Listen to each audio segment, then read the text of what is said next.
Hi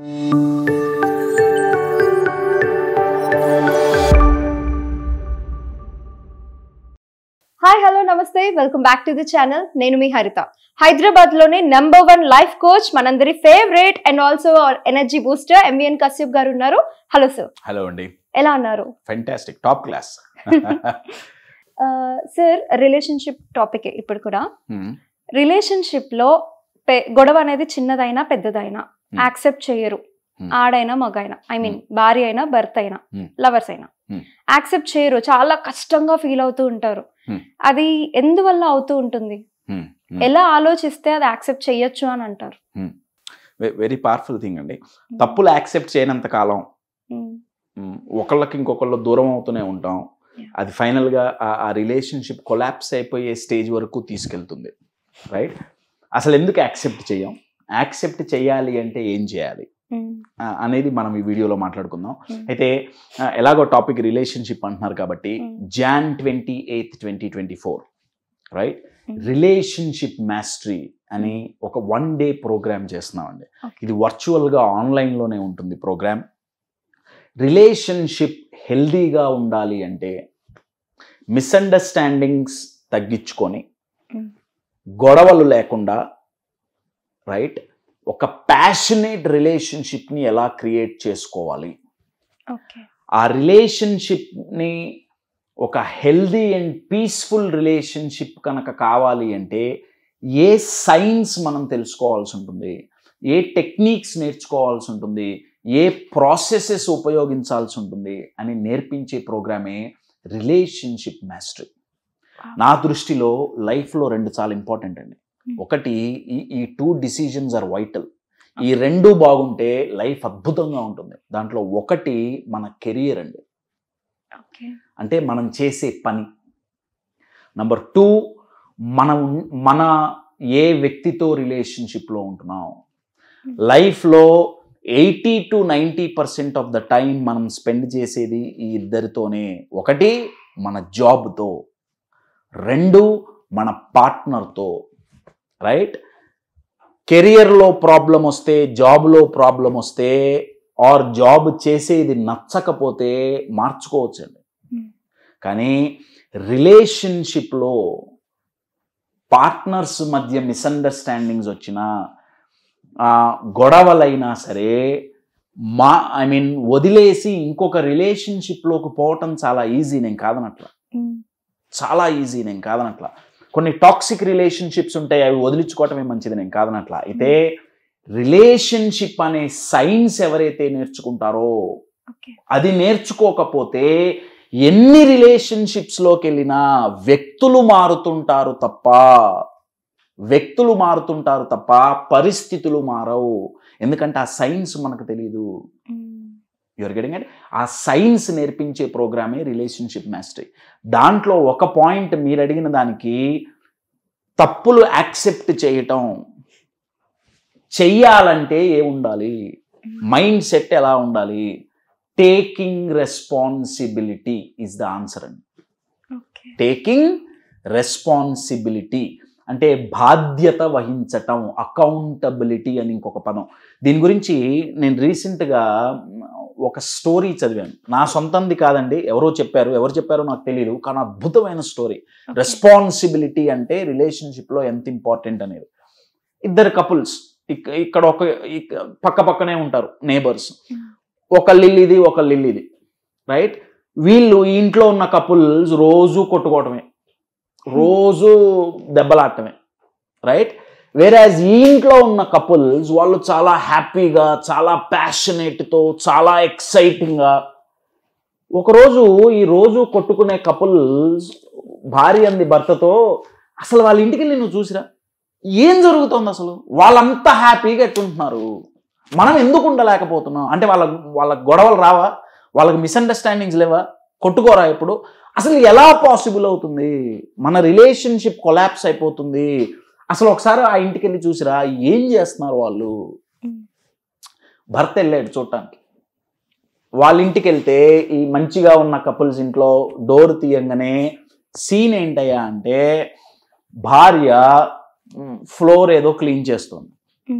ఏమండి బకెట్లో నీళ్లున్నాయి, floor clean చేస్తుంది. భర్త లోపల నుంచి నడుచుకుంటూ వచ్చాడు, బకెట్ తన్నేశాడు, నీళ్ళంతా పడిపోయినాయి. ఎరగడింగ్ ఇట్. భర్త అన్నాడు, సారీ నేను చూసుకొని ఉండాల్సింది, చూసుకొని ఉండుంటే తన్నేమని కాదు, I will help you to clean this. భార్య అంది, కాదు బకెట్ నేనే కొంచెం మరి ఆ బెడ్రూమ్ డోర్ ముందే పెట్టకుండా పక్కన పెట్టుంటే బాగుండేది, మీరు వచ్చినా చూడకుండా వచ్చినా తగిలుండేది కాదు, we will not repeat it again. Right, scene ఇక్కడతో అయిపోయింది. ఈ వెళ్ళిన భర్త వెనక్కొచ్చి నాకు సీక్రెట్ తెలిసింది. భార్య అంది, ఏమైంది? ఆయన స్టోరీ అంతా చెప్పాడు. ఆయన అన్నాడు, మనం ఒక తప్పు జరిగితే మన ఇద్దరి మధ్య అది నువ్వు తప్పు చేసావా నేను తప్పు చేశానా అనేది పక్కన పెడితే, తప్పు జరిగినప్పుడు మనం రెస్పాన్సిబిలిటీ అకౌంటబిలిటీ తీసుకోవట్లా. మన ఇంట్లో జరిగేది ఏంటయా అంటే, తప్పు నీదే నాది కాదు, కరెక్ట్, తప్పంతా నీదే, నువ్వెప్పుడు ఇంతే, నీకు ఎన్నిసార్లు చెప్పినా మారో, ఎప్పుడు తప్పులు చేస్తూనే ఉంటావు, నీ వల్లే ఇట్ అవుతుంది, మనకి మనీ లాస్ రావడానికి కారణం నువ్వే, ఇంకేదో అవటానికి కారణం నువ్వే, పిల్లల హెల్త్ పాడవటానికి కారణం నువ్వే. You're getting my point. వేరాజ్ పక్కన కపుల్ హ్యాపీగా ఉండటానికి కారణం వాళ్ళు తప్పులు చేయకుండా ఉండట్లా, తప్పులు రోజు జరుగుతున్నాయి. అయితే యాక్సెప్ట్ చేస్తున్నారు, రెస్పాన్సిబిలిటీ తీసుకుంటున్నారు. ఎస్, నా వల్ల తప్పైంది, ఓకే, దీన్ని ఎలా సరిదిద్దుకోవాలి. రిలేషన్షిప్లో ఆర్ స్టాండ్స్ ఫర్ రెస్పాన్సిబిలిటీ. అయితే మీరన్నట్టు ఆ రెస్పాన్సిబుల్గా తయారవ్వాలి అంటే తప్పులు యాక్సెప్ట్ చేయటానికి దమ్ముండాలి అని నేనంట. ఎందుకంటే మనకు చిన్నప్పటి నుంచి చాలామంది పెరిగిన కల్చర్ ఏంటయ్యా అంటే, మనకి యూజువల్గా తిట్లు ఎప్పుడు పడ్డాయి? మనం ఒక మిస్టేక్ చేసినప్పుడు. మనల్ని చావగొట్టి ఎప్పుడు చెవులు మూసారు? చిన్నప్పటి నుంచి ఒక మిస్టేక్ చేసినప్పుడు. పిల్లగాళ్ళగా అయితే ఏదో మనం పడేసాం, ఏదో కింద పడేసాం, ఫోన్ ఏదో జరిగింది, పేరెంట్స్ వచ్చి తిట్టారు, లేదా పక్కనున్న వాళ్ళు తిట్టారు. నా తప్పు చేసినప్పుడల్లా నువ్వు చేతగాని వాడివి, నువ్వు వేస్ట్ అనే ఒక ఇంప్రెషన్ ఇండైరెక్ట్గా మన మైండ్లో పడిందండి. రైట్, పరువు పోతుంది, నా ఐడెంటిటీ పడిపోతుంది, యువర్ గెటింగ్ ఇట్ అనే ఒక నెగిటివ్ బిలీఫ్ మైండ్లో పడిపోయింది. అది ఎంత డీప్గా ఎఫెక్ట్ అయిపోయిందంటే, మిగతా విషయాలు పక్కన పెడితే రిలేషన్షిప్లోకి వచ్చినప్పుడు నా తప్పు నేను యాక్సెప్ట్ చేస్తే నేను చులకనవుతానేమో, నేను తక్కువ అవుతానేమో అన్న ఒక నెగిటివ్ లిమిటింగ్ బిలీఫ్ మైండ్లో పడిపోయిందండి. దానివల్ల తప్పులు యాక్సెప్ట్ చేయడానికి మైండ్ రెడీగా ఉండదు. అది అమ్మాయి అయినా సరే, అబ్బాయి అయినా సరే. మరి ఇది మారాలి అంటే ఎలా? రెండు జరగాలండి. ఒకటి, మిస్టేక్స్ నుంచి నేర్చుకోవటం రావాలి. నెంబర్ 2, రిలేషన్షిప్లో అయితే ఒక వ్యక్తి తప్పు చేసినప్పుడు వాళ్ళ పార్ట్నర్, ఎక్స్పెషల్లీ వాళ్ళ పార్ట్నర్ ఇమోషనల్గా ఎంత సపోర్ట్ చేస్తున్నారు దాని మీద అవతల వ్యక్తి మళ్ళీ తప్పు చేస్తే యాక్సెప్ట్ చేస్తాడా చెయ్యడా అనేది ఆధారపడి ఉంటుంది. అంటే భార్యాభర్త ఉన్నారు, భర్త తప్పు చేశాడు, తప్పు చేసినప్పుడు భార్య ఇమోషనల్గా భర్తకి ఎంత సపోర్ట్ చేస్తుంది, లేదా భార్య తప్పు చేసినప్పుడు భర్త భార్యకి ఇమోషనల్గా ఎంత సపోర్ట్ చేస్తున్నారు. అంటే కశ్యప్ అంతే కంటిన్యూస్గా తప్పులు జరుగుతుంటాయా? జరగవండి. తప్పు చెయ్యటానికి, తప్పు యాక్సెప్ట్ చేయటానికి ఎందుకు భయపడుతున్నాం? నేను తక్కువ అవుతానేమో అని. కశ్యప్ మన వీక్నెస్లు తెలిసిపోతాయి కదా. భార్యాభర్తల మధ్య వీక్నెస్, స్ట్రెంగ్త్, ఈగో, నువ్వు గొప్ప నేను గొప్ప అనే అంత దూరం పోయింది అంటే అది హెల్దీ రిలేషన్షిప్ కాదు. మీరు బిజినెస్ చేయట్లా, మీ వీక్నెస్లు కాంపిటీటర్లకు తెలిస్తే అడ్వాంటేజ్ తీసుకుంటారేమో అని. యాక్చువల్గా నా దృష్టిలో అంటే న్యూరో సైన్స్ ప్రకారంగా, సైకాలజీ ప్రకారంగా పార్ట్నర్కి వీక్నెస్లు తెలిస్తేనే మంచిది. కశ్యప్ వాళ్ళ అడ్వాంటేజ్ తీసుకోరా. నేను అందుకే చెప్తున్నానండి, ఇమోషనల్ సపోర్ట్, రెస్పాన్సిబిలిటీ ఉన్నంతకాలం అడ్వాంటేజ్కి తీసుకోవాలి అన్న ఆలోచన రాదు. ఎందుకంటే ఇద్దరం కలిసి చేసే జర్నీ ఇది. నేనే గొప్ప, నేనే కరెక్ట్ అని ప్రూవ్ చేసే మెంటాలిటీ ఉంటే అప్పుడు అడ్వాంటేజ్ తీసుకోవడానికి ఇది ఉంటుంది. కానీ ఇద్దరం కలిసి గ్రో అవ్వాలి అన్నప్పుడు అవతల వాళ్ళు తప్పు చేస్తే ఇమోషనల్గా సపోర్ట్ చేస్తాం. నేను మీకు ఒక ఎగ్జాంపుల్ ఇస్తాను అండి. ఇప్పుడు ఒక పాము నార్మల్గా ఎక్కడికైనా వస్తే ఆ పామును పట్టుకోవడానికి మనం ఇట్లా చేయబెట్టామనుకోండి, పాము ఊరుకుంటుందా? కాటేస్తుంది. అదే స్నేక్ చార్మర్ పోయి పామును పట్టుకోవడానికి చేయబెడితే ఎమ్మటే చేతిలోకి రాకపోవచ్చు, కానీ ఫస్ట్ కాటేదండి. ఎందుకంటే పాము భయపడుతుంది. వామ్మో వీడు నన్ను పట్టుకొని ఏం చేస్తాడో, చంపేస్తాడేమో, నా ప్రాణానికి హాని కలుగుతుందేమో. కానీ స్నేక్ చార్మర్ ప్రొఫెషనల్ అండి, సైన్స్ తెలుసు, పాముని ఎలా పట్టుకోవాలి అనే సైన్స్ తెలుసు. సో తన బాడీ లాంగ్వేజ్ ద్వారా తన ఒక మెసేజ్ ఇండైరెక్ట్ గా కమ్యూనికేట్ చేస్తాడు. నీకేమి హాని జరగదు, నేను నిన్ను సేఫ్ గా తీసుకెళ్లి అడవిలో వదిలేస్తా. పార్ట్నర్స్ ఒకళ్ళకొకళ్ళు నీదే తప్పు అని ఎందుకు కాటేసుకుంటున్నారు? విషం ఎందుకు చిమ్ముకుంటున్నారంటే తప్పు చేసినప్పుడు అవతల పార్ట్నర్ ఇమోషనల్గా సపోర్ట్ చేయట్లా. ఇమోషనల్గా ఎందుకు సపోర్ట్ చేయట్లా? ఛాన్స్ దొరికింది, ఇప్పుడు మొన్న నన్ను అన్నదిగా ఇవాళ నాకు ఛాన్స్ దొరికింది. ఇదేమన్నా క్రికెట్ గేమ్ అండి? పోయినసారి మ్యాచ్ ఓడిపోతే ఈసారి గెలుద్దాం అనుకోవడానికి?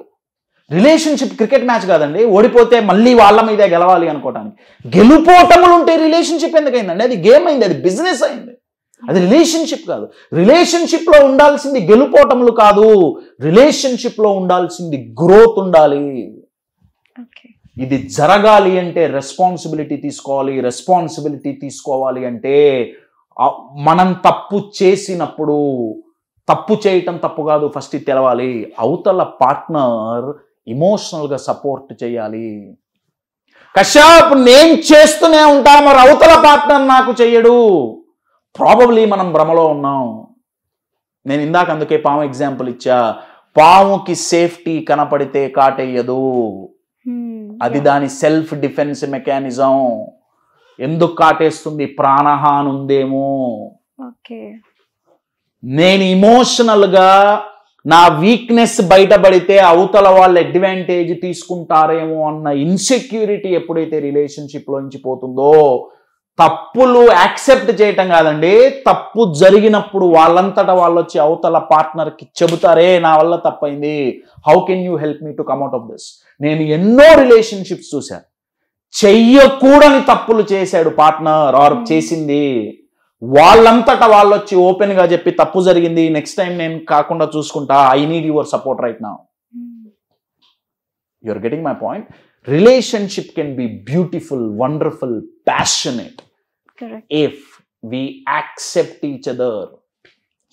అవతల వాళ్ళ మిస్టేక్ మనం యాక్సెప్ట్ చేయటం కాదండి, అదో పెద్ద బ్రహ్మ విద్య కాదు. కావాల్సిన విద్య ఏంటయా అంటే అవతల పార్ట్నర్ తప్పు చేసినప్పుడు ఇమోషనల్ సపోర్ట్ ఇవ్వటం. ఇమోషనల్ సపోర్ట్ ఇవ్వటం అంటే నా దృష్టిలో అర్థం ఏంటంటే ఫస్ట్ చావగొట్టి చెవులు మూయటం ఆపాలి.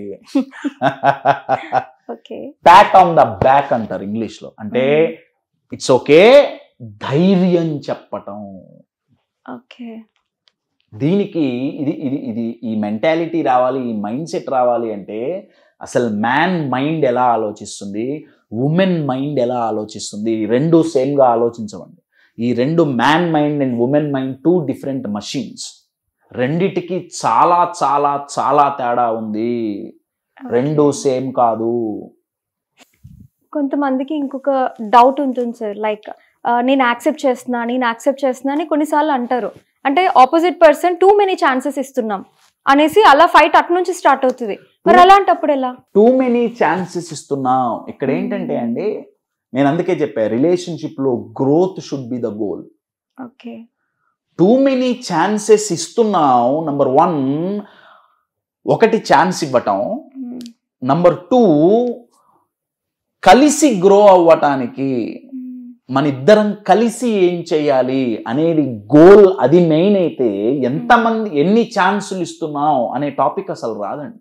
అంటే మళ్ళీ నెక్స్ట్ థాట్ చేంజ్ ఎక్కడా ఇద్దరిలో, ఒక్కళ్ళలో కాదు. అందుకే రిలేషన్షిప్ మాస్టరీ అనే ప్రోగ్రామ్ ఎక్స్క్లూజివ్లీ ఫర్ కపుల్స్ అని అనడానికి కారణం ఏంటంటే తప్పులు ఇద్దరి వైపులా ఉంటాయి. ఇద్దరిలో పాజిటివ్స్ ఉంటాయి, ఇద్దరిలో నెగిటివ్స్ ఉంటాయి. నేను అందుకే చెప్తున్నా, 2 డిఫరెంట్ మెటీరియల్స్, ఈ 2 డిఫరెంట్ మెటీరియల్స్ కలిసి ఒక కామన్ పాత్ ఎలా క్రియేట్ చేసుకోవాలి, దానికి సైన్స్ తెలవాలి. You're getting my point. ఎన్ని ఛాన్సులు ఇవ్వాలి ఇక్కడ? అగైన్ బిజినెస్ లెక్కలు లేవండి. మరి నేను తప్పు చేసినప్పుడు నా పార్ట్నర్ నాకు ఛాన్స్ ఇవ్వలేదా? Important. You're getting my point. So అసలు ఫస్ట్ ఆఫ్ ఆల్ జరిగిన తప్పు జరగకూడదు అంటే తప్పు నుంచి నేర్చుకోవాలండి. అంతే కదా, సింపుల్ కదా. You learn from a mistake, you will not repeat the mistake. కానీ లెర్నింగ్ వర్క్ అసలు మైండ్ పోతే, లెర్నింగ్ వర్క్ ఎప్పుడు మైండ్ పోతుంది? తప్పు యాక్సెప్ట్ చేసినప్పుడు. తప్పు ఎప్పుడు యాక్సెప్ట్ చేయగలుగుతాం? తప్పులు జరుగుతాయి. తప్పులు జరిగినంత మాత్రాన ఇంకొకరిని టార్చర్ చేయాల్సిన అవసరం లేదు. I'm not always right, I cannot be. ఇది ఎప్పుడైతే మైండ్లో ఉంటుందో అప్పుడు అవతల వాళ్ళ పర్స్పెక్టివ్ని మనం గౌరవిస్తాం. అప్పుడు ఛాన్సులు ఎన్ని ఇస్తున్నాం, మనమే యాక్సెప్ట్. అసలు ఈ టాపిక్ ఉండదండి. తప్పును యాక్సెప్ట్ చేయాలంటే దమ్ము ఉండాలి మీరు అన్నట్టు. ఇప్పుడు క్రికెట్లో ఒక బౌలర్, మంచి బౌలర్ టీంలో సెలెక్ట్ అయ్యాడంటే పొటెన్షియల్స్ ఉండబట్టే సెలెక్ట్ అవుతాడుగా, లేకపోతే సెలెక్ట్ కాడుగా. ఒక ఓవర్లో 2 సిక్స్లు కొట్టాడు, ఇక క్రికెట్లో నుంచి తీసేస్తారా? Sachin Tendulkar, Virat Kohli, you name a greatest cricketer in the world, greatest batsmen in the world అండి. మీ ఇష్టం, ఎవరినైనా తీసుకోండి. ఎంఎస్డి వాళ్ళు ఎప్పుడు అవుట్ కాలేదా? మరి అవుట్ అయితే గ్రేట్ ఎట్లా అయ్యారు? గ్రేట్ ఎట్లా అయ్యారండి? మరి గ్రేట్ అంటే అవుట్ కాకూడదు కదా. మరి డక్ అవుట్ అయిన రోజులు ఉన్నాయి. మళ్ళీ వాళ్ళకి టీం ఎందుకు ఛాన్స్ ఇచ్చింది? ఎందుకు ఇచ్చింది? బికాస్ దే హ్యావ్, వాళ్ళకి టాలెంట్ ఉంది, కెపాసిటీ ఉంది పర్ఫామ్ చేయడానికి. కెపాసిటీ. అవును, అబ్సల్యూట్లీ. నా రిలేషన్షిప్ ఇప్పుడు ధోనికి మళ్ళీ ఛాన్స్ ఇవ్వకపోతే, కోహ్లీకి డక్అవుట్ అయ్యాడని ఛాన్స్ ఇవ్వకపోతే, టెండూల్కర్కి డక్అవుట్ అయ్యాడని ఛాన్స్ ఇవ్వకపోతే టీంకి డిసడ్వాంటేజ్. నా పార్ట్నర్ తప్పు చేశాడు అని చెప్పి నేను ఇమోషనల్ సపోర్ట్ ఇవ్వకపోతే డ్యామేజ్ జరిగే టీం ఏంటి? రిలేషన్షిప్ అనే టీం డ్యామేజ్ అవుతుంది. వెరీ పవర్ఫుల్ క్వశ్చన్ అండి. Good, I'm happy women and men are discussing this, because మీరు చూసే విధానం వేరు, మేము చూసే విధానం వేరు. ఐ థింక్ రిలేషన్షిప్ మాస్టరీ అనే ఈ videos, relationship psychology will be a great insights for people. వీటి గురించి ఇంకేం టాపిక్స్ మీరు మా దగ్గర నుంచి వినాలనుకున్నా సరే, ఆ టాపిక్ ఏంటి అనేది మీరు కామెంట్ సెక్షన్లో మెన్షన్ చేయొచ్చు. పబ్లిక్గా మీరు కామెంట్ చేయలేము అనుకుంటే స్క్రీన్ మీద నంబర్ ఉంది, దానికి మెసేజ్ చేయొచ్చు. Kashyap, we want these topics to be covered. మా మేనేజర్స్ మాకు ఇన్ఫార్మ్ చేస్తారు, we will do this thing. But my dear friends, relationship mastery నాదే ప్రోగ్రామ్ జరిగినా ఇయర్లీ ఒక్కసారి మాత్రమే జరుగుతుంది. ఎవ్రీ ఇయర్ జనవరిలో రిలేషన్షిప్ మాస్టరీ అనే ప్రోగ్రామ్ జరుగుతుంది. ఈ ఇయర్ 2024 Jan 28న వర్చువల్గా జరిగే ప్రోగ్రామ్. రిలేషన్షిప్ అనే ఒక బ్యూటిఫుల్ ప్రాసెస్ని ఎలా నేర్చుకోవాలి అని చెప్పేదే relationship mastery program. Contact the number on the screen for more details. So చూసారు కదా, ఇంకేదైనా టాపిక్స్ మీకు కవర్ చేయాలి అని అనిపిస్తే కమెంట్ సెక్షన్లో మెన్షన్ చేయండి. లైఫ్ కోచ్ MVN కశ్యప్ గారిని అప్రోచ్ అవ్వండి. Thank you.